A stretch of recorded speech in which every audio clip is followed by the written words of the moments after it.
I lost everything, and nobody knew. Not my friends, not the people around me, not even the people I talk to every day. But behind the scenes, my life from 2019 to 2026 felt like one long storm that just wouldn't stop. And and what's the crazy part? If you would have saw me in person, you would have said, "Nah, he's straight, he's good." That's the scary part. Because sometimes the people that look the strongest are fighting the hardest battles that you can't see. Do you feel like life's not worth living anymore? Are you at your tipping point every day? Life may be hard right now, maybe even unbearable. You may be experiencing trouble at school, at home, with your family, or among your friends. Maybe someone close to you betrayed you, or you feel let down by your lack of progress despite how much effort you've spent. So let me take you back. Around 17, 18, 19, that's the first time I realized something wasn't normal. I'm not even gonna put a label on it like that. But just know my mind wasn't always on the same page. One day I'm up, next day I'm down. And the next day I'm questioning everything. It's like imagine trying to build your life, but your thoughts keep switching teams on you. Like I swear my brain couldn't pick a side. One minute my brain would be like I'm motivated. Like yeah, I'm about to take over. Then the next minute I'm like, what's the point of life? And I'm so young that I don't even understand it yet. I just knew something felt off. All too demanding at times. So, this is an open letter to those who have lost all hope in life. So hi, before I tell you my story or a part of my story, my name is Romeo. I make music, I make content, I talk about daily struggles and daily life. I'm here to make you laugh, motivate you, and help you be a better person. Like, when do you take a break? I don't got no time for breaks right now. I be trying to take a break. I really wanna take a break right now and go to sleep, but it's the grind right now though. I gotta do what I gotta do. To most people that lost businesses, a lot of small businesses lost money during COVID. A lot of people lost their homes. And I'm gonna talk about a little bit of my situation during COVID. So boom, 2020 hits. I graduated high school, doing a little bit of college. And you already know that year wasn't just a year, it was a reset button on life. And for my family, we didn't just feel it. We got hit straight in the face by it. Damn near hit by a train. We lost everything. Our house, stability, or normal life, gone. And when everything falls apart like that, you don't just lose things, materialistic things. You lose structure, you lose routine, you lose comfort. You lose what you feel made life feel predictable. And the saddest and the craziest part is we all got separated. Now imagine this. You're already trying to understand what's going on here, and the world around you collapsed too. Yeah, that'll change you for real, and it did. I mean, I heard that a lot growing up. Me and my cousins, we all heard that a lot. That you can't do it, you can't do it.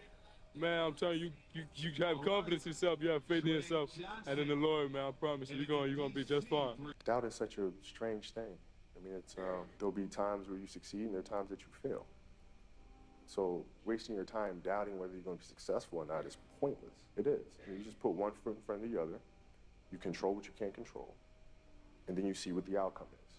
Right? If you win, great. You're going to have to wake up the next day and do the journey over again. If you lose, it sucks, but you're going to have to wake up the next day and do the journey all over again anyway.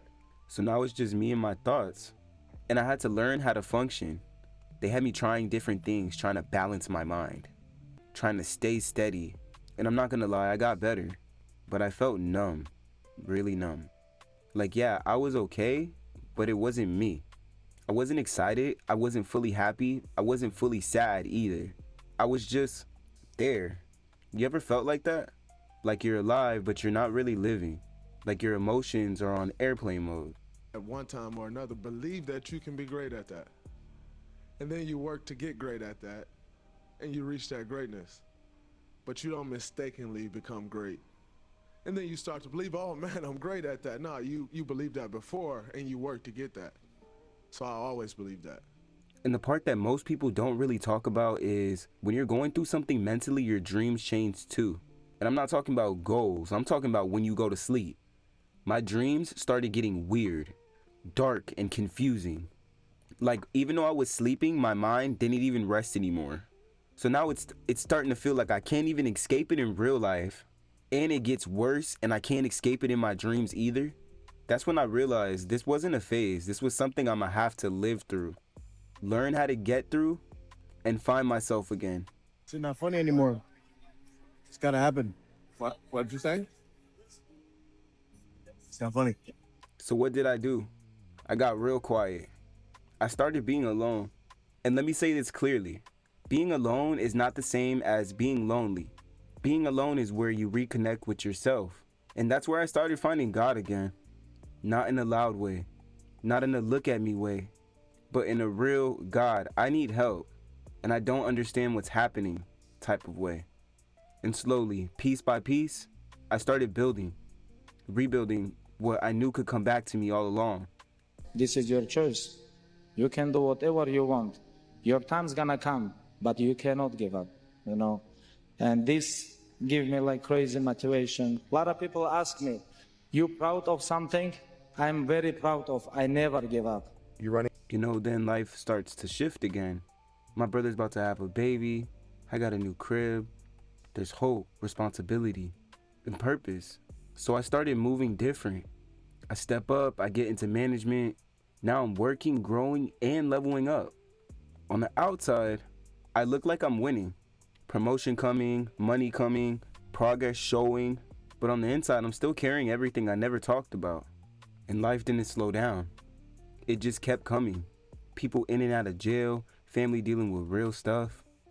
Fam came home from doing long time. Then my dad gets diagnosed with cancer. Now everything gets serious. Radiation, chemo, time.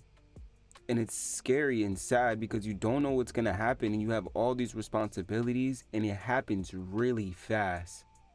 I started feeling like, why? Why me? Like, why? Back to back to back. I kept God in my life, even though it was really sad and I was going through everything, smiled and still managed to stay afloat. And my dad is sitting there fighting it. And if he can fight it and he beat it, you got to thank God for that every single day. Let me be real with you. Growing up, you look at your parents as superheroes, as unstoppable. And even though most parents are unstoppable, but when you get older, you realize they were hiding all the hard truths and struggles from you because you're a kid. You don't have to see that. You start to realize life is hard and things do happen. At a time, like it's supposed to be you. There's a reason why you keep thinking about it. It's not by chance. And if you don't get your shit together, your life is going to suck for a long time. But through all of this stuff, I never stopped smiling. I never stopped showing up. I kept working and being strong. I'm my dad's oldest son, so I felt like I needed to just always be the glue. Always be the glue. And I am the glue. I'm the one people call in the family to talk, get through things. And being the older brother, I always wanted to set an example. So seeing my dad, and I have to be basically strong for him and everyone else. So, and that's where I messed up. I was stacking pain like unpaid bills, and eventually the balance comes due. And that's when I picked up the bottle again. And at first, it finally felt like, yes, I have a relief. My mind had finally just slowed down. But then it turned into drinking and drinking and drinking. Like even alone, I would drink, not to party, because I wanted to escape not just my pain, everybody's pain. From family hurting to friends breaking up, from mental health, and I just couldn't handle it anymore. Bloodline has been waiting centuries for someone like you to finally wake up. Your competition is zero. Yo, this might be a hot take, but it only takes 6 months to change your life. Not 6 months of being motivated, but 6 months of not quitting. 6 months of showing up when nobody cares and everyone's doubting you. Give yourself 6 months of consistent effort and you won't even recognize yourself. Until one day my body said, enough. I didn't want to go to the hospital. I was forced. I'm not very stubborn, but I'm kind of stubborn because I don't like hospitals. Who likes hospitals? You like hospitals? And they tell me my body's inflamed, my system is stressed. Colon, liver, throat. How do you process that? But that's when I realized that's my wake-up call. Because if I keep going like this, I'm not going to make it mentally, physically, emotionally, I might not even make it out this house. So I stopped. I got sober again. I started working on myself again. And slowly but surely, I started coming back. But not the same version, a brand new version, a way stronger version. So I do have more topics on the way. One topic I have is why growing up in the black community was it so hard, or most families didn't talk about emotions, and therapy was looked like therapy. Nowadays, yeah, therapy is a thing. So then when you have substance abuse problems and you don't even know or care or even want to learn the mental health deficiencies on either side, that's where it becomes a problem, because you're doing and putting stuff into your body and your body can't even take it. Now the truth is, through all that, I was moving up, still working, still progressing, and I got promoted in that time, and nobody knew what I was carrying. Or you were not capable, it would not be on your heart to do it. Action will always come before confidence. You have to believe in yourself before anyone else will. You could put that same kind of mindset to anything and succeed in it. And it might not be the craziest growth. You know, you might not hit a home run initially, but you're going to get on base. And then you might get to second base. And then you might get to third base. And then you're going to score. And I think that's a good message, is that things take time. That's the message. Just because someone's smiling doesn't mean they're okay.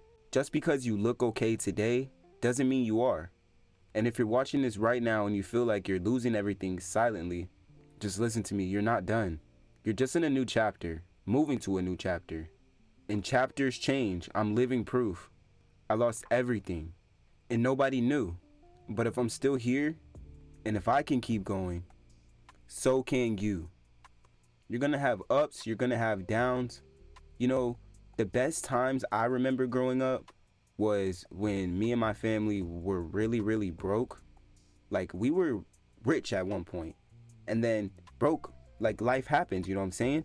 But the best time was when we had nothing, because in that 1-bedroom hotel that we got to pay every single day with 2 pit bulls and 5-6 kids, we were family oriented.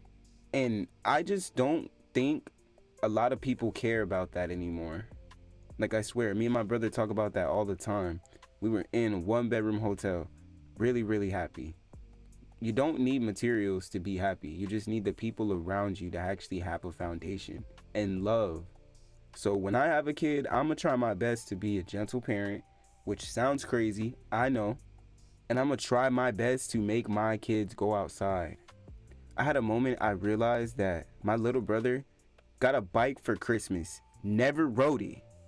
And I can take responsibility to say, bro, I made him put down his tablet, go outside, and we're gonna learn how to ride this bike. He was frustrated at first. He was like, no, I wanna go play the game. No, you are not about to be grown knowing that you have older brothers and no one taught you how to ride a bike.